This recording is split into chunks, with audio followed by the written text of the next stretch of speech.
So she put in a premeditated, strategic effort to get me to forget the bad so that she can maintain a close relationship with me, even though she knows that she crossed the line and that it's over.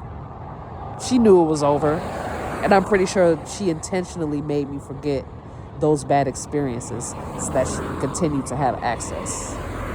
Because, I mean, it's not that many coincidences in the world, right?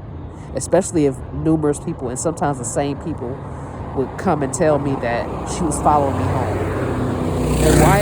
And it's the same people. Why is she following you home? Why is she walking so closely up on you? Why is she messing with you so much?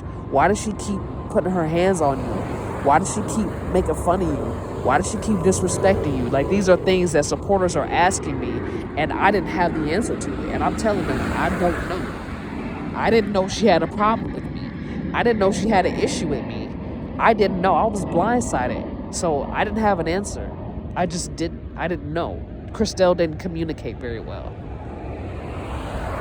She was not very confrontational. She was always passive aggressive and sneaky and underhanded and deceptive. She was always like that. Always. So I don't know. You have to ask her at this point, because it's about time she be held accountable for how she's behaving. And even then, she might get angry enough to start hurting people. So I don't even think I recommend asking her why she's acting like that.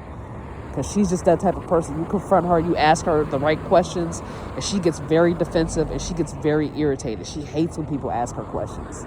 And I mean, like, you know how there's some people that ask a whole lot of questions and they're annoying about it, or they're just annoying in general. But Kristelle, it's not like that with her. She gets annoyed when anybody asks her anything because she's guilty. She's desperate. She don't want to get caught. She knows that if anybody asks her just the simplest question, like, what's your favorite color? Or what's your birthday? Or she gets irritated. She hates when people ask her questions at all. It could be the simplest question, like, what time is it? And she'll get irritated. She hates being asked questions at all. She hates it. And there may be some people who are in a position of power that ask her questions, and they may not, I don't know if they can sense it or not. Like, she doesn't act like that with everybody, but, with people that she can get away with acting like that with, she'll be very rude and borderline crude about how she answers questions. Like, why are you asking me questions? If you ask her more than one, then it's, why are you asking me all these questions? And she gets hella defensive, and it's just very difficult to communicate with her or reason with her. It could be a harmless question, like, what they serving in lunch today? Why are you asking me so many questions? It's just, I just feel like she's so guilty, you know what I'm saying, that there's no telling how far she's gone or what lengths she went to have control. She could have, the reason why she was mad was probably because she did something bad. And it had something to do with that very question that you asked, even if it was harmless, like, what time is the metro bus coming? Why are you asking me so many questions? What you getting defensive for? Are you in control of the bus routes and what time they arrive? Like, what you getting mad for? You getting so suspicious for? What you getting so mad for? I'm just asking a question. It ain't got nothing to do with you. I just want to know. So in order to be able to be around Kristelle and hang around her and tolerate her behavior, you have to be okay with being in the dark, not knowing shit. And you have to be okay with not asking questions. Because if you ask her questions, she's going to start getting defensive. And then you continue to ask a question, she's going to get violent. Even if the questions are harmless, she's going to get violent.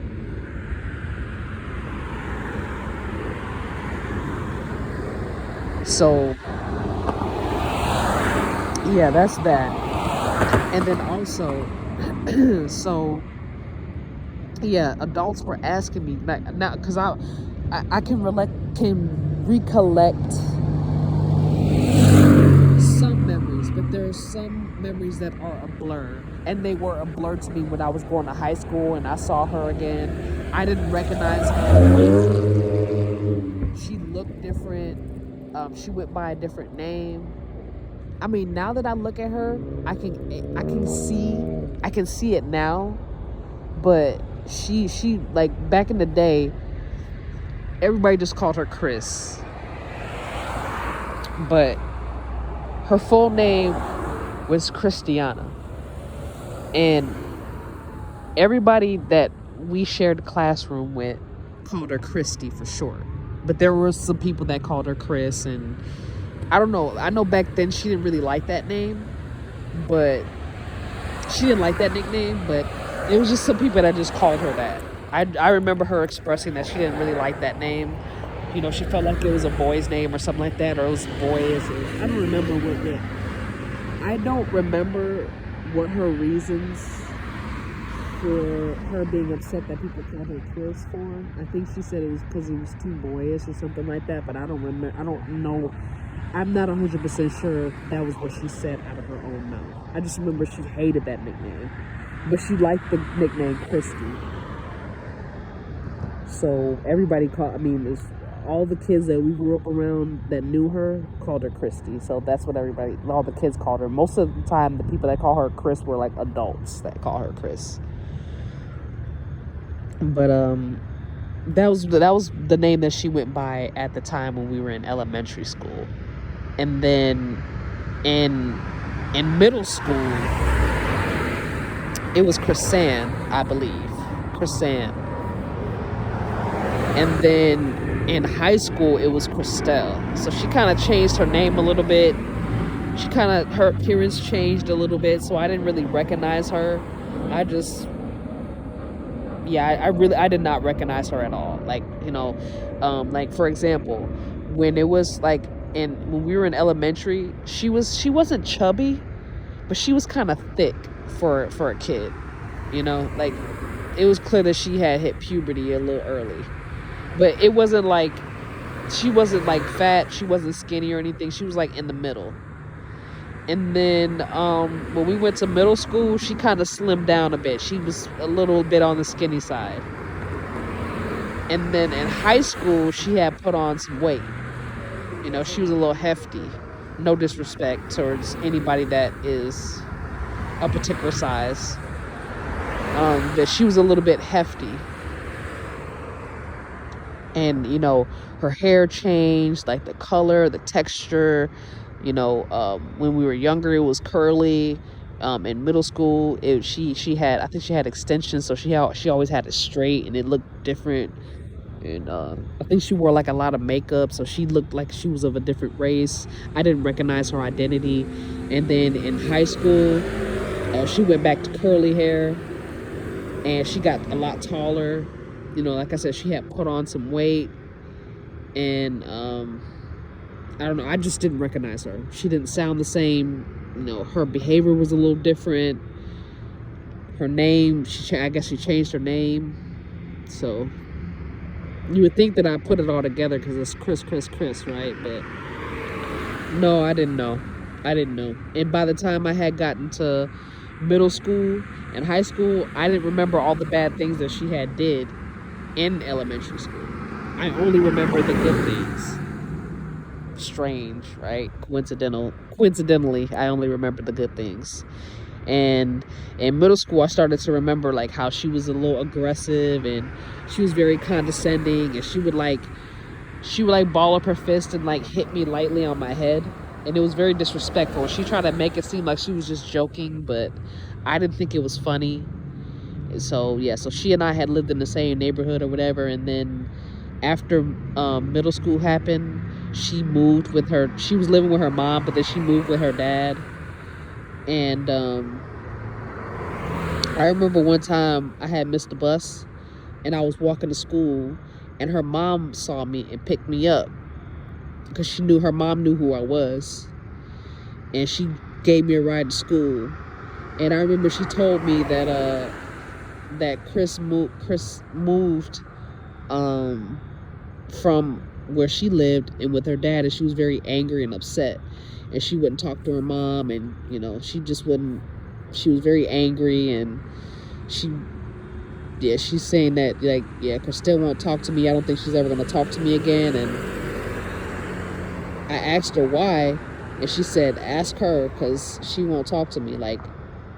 Chris won't. Her mom was just expressing to me that Chris won't talk to me, and she was just saying to me that, you know, if I wanted to know why, to ask her, because she's been left in the dark. And you know, if Kristelle finds, if Chris tells me why, she would love to know why. And yeah, she would love to know why, because Kristelle just stopped talking to her mom for no reason, something like that. I'm saying Kristelle, but at the time she went by Kristelle. But she was saying, yeah, no, Kristelle won't talk to me, and yeah, she just won't talk to me. She gave me the silent treatment. She moved in with her dad. She won't answer my phone calls, nothing. So if she tells you something, then, you know, let me know, because I'm worried about her, you know, just all this stuff. And I had no idea. I didn't want to, you know, overstep my bounds, but her mom told me that she didn't know, and that she's moving and she's not coming back, and she probably won't talk to her anymore. So I was like, okay, well, I'll ask her, you know, because at that time me and Kristelle were close. So I asked her, and I said, yo, hey, you know, I saw your mom. She gave me a ride to school, and I was hoping I would see you, but I didn't see you with her. She told me that you moved. She's like, yeah, I moved in with my dad. Yeah, I'm not moving back. And I was like, oh, okay. And she was like, you know, he has like a really big house, and, you know, she's able to see her brothers and sisters there. And she said that she had no intention on moving back. And I was like, yeah, your mom, she's worried about you, and she just wants to know that you're okay. She wants you to know that, you know, she loves you and she misses you. And she got really mad when I told her that. I mean, like I said, I wasn't trying to overstep my bounds. I had a large amount of respect for Kristelle's mom, because her mom would always let me come chill over there, and she gave me rides to school when I missed the bus. And I had a large amount of respect for her mom, and me and Kristelle were really close at that time. So I thought maybe it was okay. Like, I didn't know that it was a super big thing. You know, I didn't know it was that bad. I just thought it was like harmless, like, oh, maybe Kristelle may have acted out, and, you know, she just didn't want to stay with her mom, or maybe she didn't want to deal with her mom's rules, like, you know, like just little things like that. But I just, judging based off of her reaction, she was very angry, and she didn't want to talk about it at all. Like, if I tried to press, she was going to get very angry with me, and I wasn't trying to piss her off. It was just like, I don't know, my intuition was like, you know, what's going on, you know what I mean? It was one of those things. It was like a hunch. So I asked her, you know, hey, what's going on with you and your mom? She's really worried about you. She wants to know that you're okay. She wants to talk to you. She misses you. She loves you. She wants to know if you're going to come back, if you're going to talk to her ever again, if she can still have a relationship with you. And she just was like, nope, I'm done. I'm not talking to my mom. I'm done. I don't want to talk about it no more. So when she said that, I respected her boundaries, and I didn't push further, because she was very angry, just me even talking about it. She enjoyed talking about living with her dad and everything, and having a relationship with her dad, but she did not want me talking about her mom at all. So I didn't bring it up ever again. I didn't want her to get violent. I didn't want her to get upset with me. So I just let it be that. And I remember she was, you know, talking, the next conversation I had with her after that, it kind of rung some some red flags for me. And ever since she moved and we had that conversation, she and I we weren't as close as she and I was when she was living in the same neighborhood as me. But it wasn't no, like, I don't know. I mean, it was some tension there, but I didn't really see her as much. So the next time I saw her, I just remember her talking about how, like, she was saying, like, a lot of teenagers are getting pregnant at that age. And I don't know, even though I didn't remember what she did, my intuition kind of went off about that. Like, you know what I mean? Like, she was complaining and talking about how, like, oh, there's a lot of teenage girls that are getting pregnant, and you know, they're having sex and they're maturing too fast and all this other stuff. And I just felt like that was kind of strange for her to I don't know, it just, I mean, it was strange. I did notice a lot of teen pregnancies, but I knew that that was just something that happened. I mean, I know that the circumstances were not